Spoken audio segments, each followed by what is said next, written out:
What is our perspective on joy? Is it fleeting flourishes like these?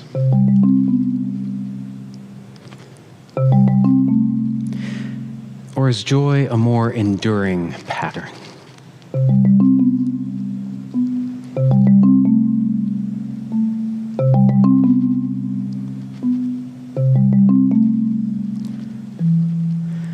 Maybe joy finds us in different ways at different times, or we learn to nurture joy in new ways at different stages. But joy always seems to rhyme.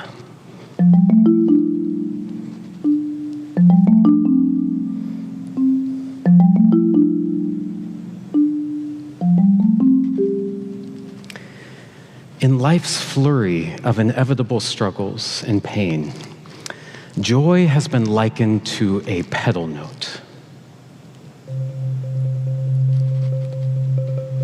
Steadily insisting upon itself, persisting even underneath great chaos and tension.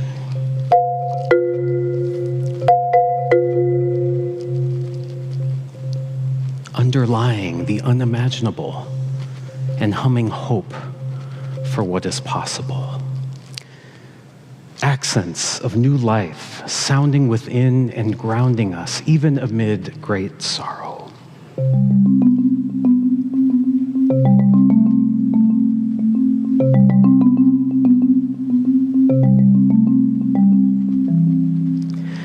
Reading the Book of Joy, which inspired this Eastertide series, is a humbling experience. I hope we'll all read it, especially considering the authors' lives.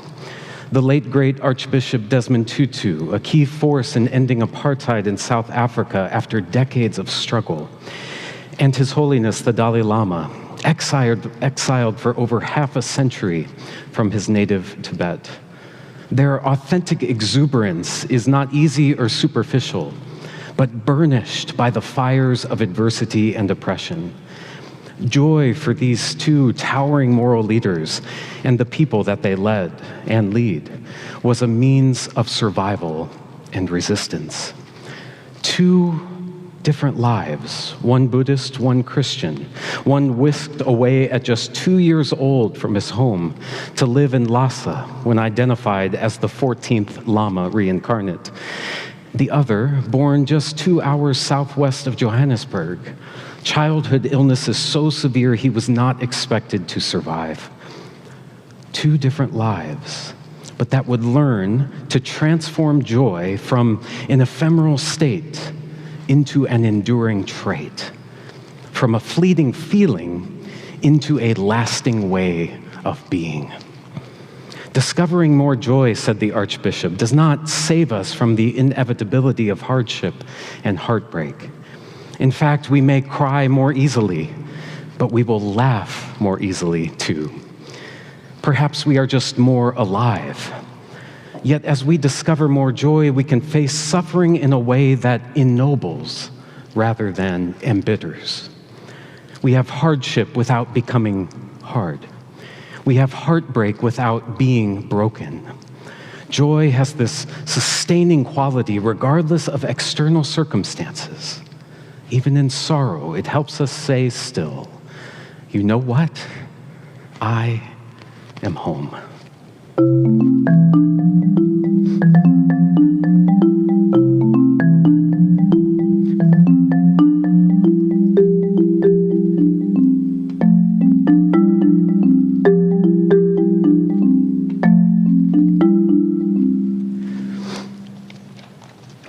There's a Tibetan saying, wherever you have friends, that is your country. And wherever you receive love, that is your home. This shift in perspective helped the Dalai Lama embrace exile and find enduring joy even as a refugee. For it offered him opportunities and brought him into contact with people he'd not have experienced otherwise. Indeed, a healthy perspective, he says, is the foundation of joy, and the first of 8 pillars of joy that he and Desmond Tutu name, and that we'll take as our themes throughout this season. A wider, larger perspective is a process of the mind, a holy stepping back to see beyond the narrow confines of our experience to discern a fuller truth. Every moment we face is not a single thread, but a tapestry woven from myriad causes and conditions, which we might learn to look at from multiple angles until our vision becomes more whole and our response more gracious in turn. We can suffer a kind of spiritual nearsightedness when trapped in the immediacy of pain, reacting with fear and anger. And yet, even here in these very natural human conditions and emotions, we are not without freedom. If we learn to loosen our grip some and release our attachment even to any one outcome, we'll discover a quiet inner strength to choose our attitude, to find blessing within our burdens, and even watch sorrow give way to joy. Reverend Tutu and the Dalai Lama are quick to note that widening our perspectives is not naive denial of suffering, but rather an even more unflinching, honest way of acknowledging that what we call reality is often only a fragment of the truth. When considering a difficult event from various perspectives, we see not only the wound, but also those, including ourselves, healing wounds. Not only the shadows, but those bearing the light within them. We humbly learn to recognize our own part within it, find patience to trust that the arc of our lives is long, and compassion to imagine the hidden struggles of others. When we gaze beyond self-interest, even in the busy traffic of daily frustrations, we learn to bless rather than curse, and in so doing, participate in the quiet transformation of the world. The Archbishop suggests that traffic is precisely the place to practice widening our perspective.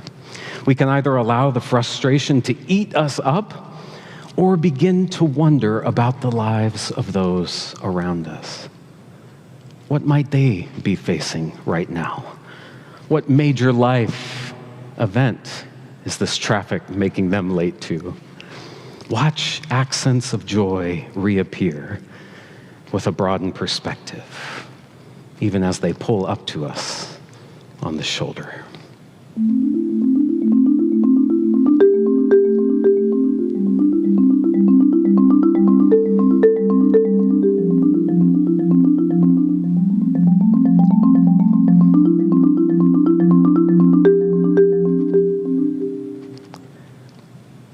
Amid shocking loss, Mary of Magdala finds her own radical perspective shift.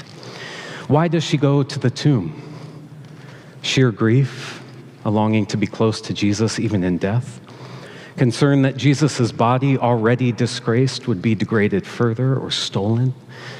Or is she holding out hope against hope, that what Jesus said in his last public teaching, "When I am lifted up from the earth," somehow meant another chapter was to come? Maybe some or all of these.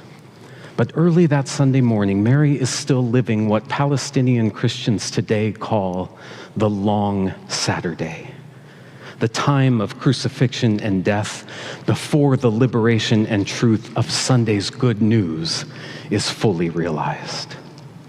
And yet it is here, in these depths, that Mary is met, held, and heard. "Why are you weeping, Mary?" the angels ask. "They have taken away my rabbi. I don't know where they have put the body." No sooner had Mary said this than she turns around and catches sight of Jesus standing there, but doesn't know that it's Jesus. Just then, Jesus echoes the angels. "Why are you weeping? For whom are you looking?" Mary supposed it was the gardener and said, "Please, if you are the one who carried Jesus away, tell me where you have laid the body, and I will take it away." It is only when Jesus speaks her name does she realize, "Mary."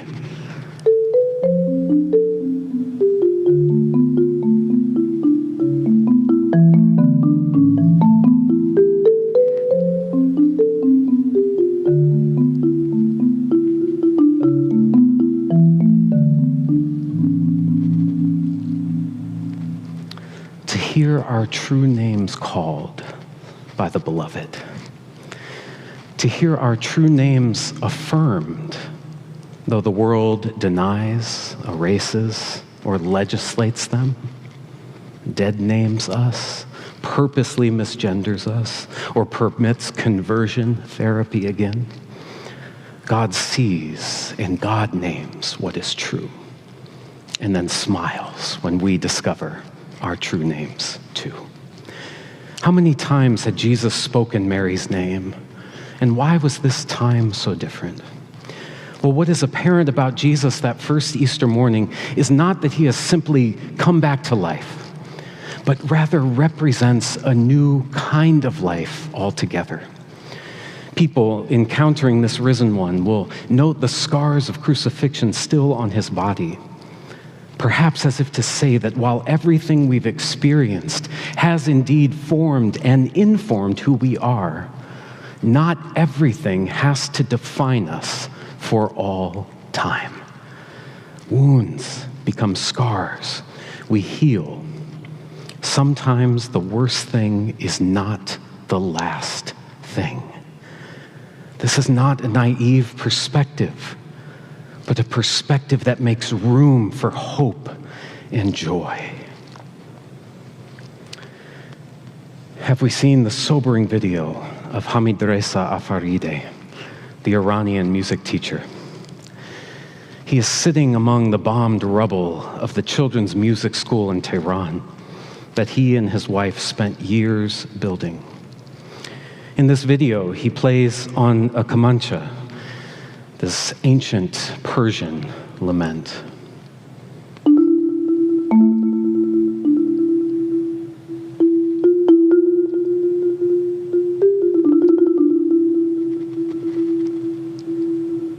The last sound from this school, he said, should not be missiles and war. The last sound should be music. And maybe this will be the last sound of me playing. Maybe I won't be here tomorrow either. But this sound will remain. Resisting with joy. The refusal to let anyone besiege our souls. This joyful resistance awakens in Mary as she is called to new life. Do not hold on to me, Jesus gently implores. Maybe to say that we can't return to the way that things were. Everything has changed. A new pedal note calls for new music in a new key, a recomposition of life with a broader perspective. A theologian once said that the resurrection of Jesus is not something to be grasped, but rather a mystery that grasps us, moving us to embrace life again by inviting us and challenging us to clear out things that are no longer serving us, perspectives, beliefs, things that keep us trapped in these cycles of suffering or that keep us entombed in reactivity and rigidity toward others and ourselves. All these things we cling to so tightly that if we're willing to let go, can make some room for joy and deepen our capacity for love. This pattern of death and new life emerging from death is the pattern that Jesus' story offers as a way to live, of dying to unhealthy aspects of ego and self-interest, and in those, and letting go, paving a new, even surprising way forward. Easter's truth is that love lives and joy persists. They uphold us through the full span of our lives. That stubborn, joyful love lives on in each of us. So we take heart, beloved of God, even as weeping endures for the night or many nights. We are not, nor will we ever be alone. Joy comes in the morning. Mary, who will later be known as the apostle to the apostles, can't contain her joy. She runs to tell the others, becoming the first preacher of this astonishing good news. Her words, I imagine, accented with unmistakable joy.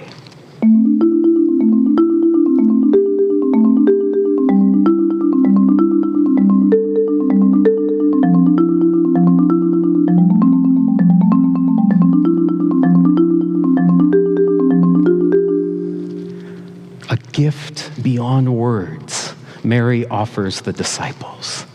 A new perspective, one that nurtures hope, helping them to hold on to joy through the fog of grief, and while love helps them overcome and go on. How deeply we need each other's voices, perspectives, experiences to challenge and then to call forth our own, to move us forward on the path to new life together. Your voice.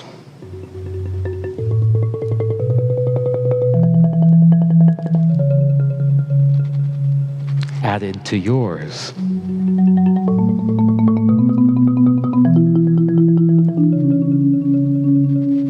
And yours.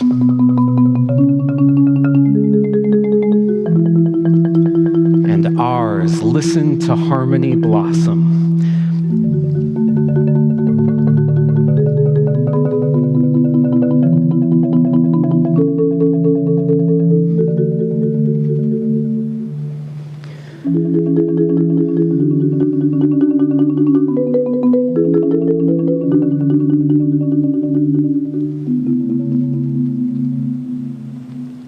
Resisting with joy, our souls unseizable because our perspective is pliable.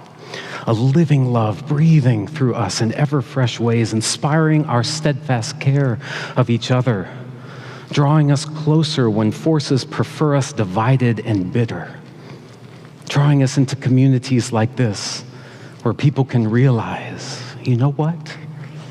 I am home.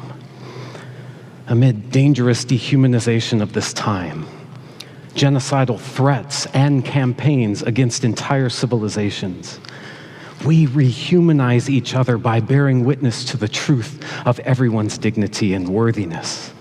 In a time when pernicious lies repeated often would have us believe otherwise.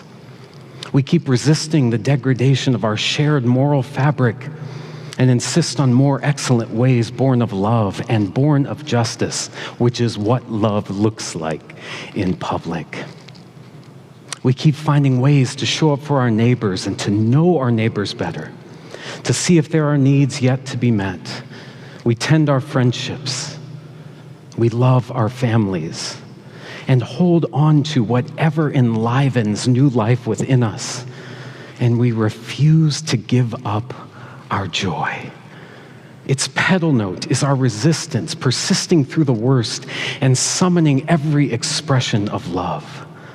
Joy sounds new life within us, grounding us through the unendurable, enduring still and rhyming, always rhyming in ways unmistakable.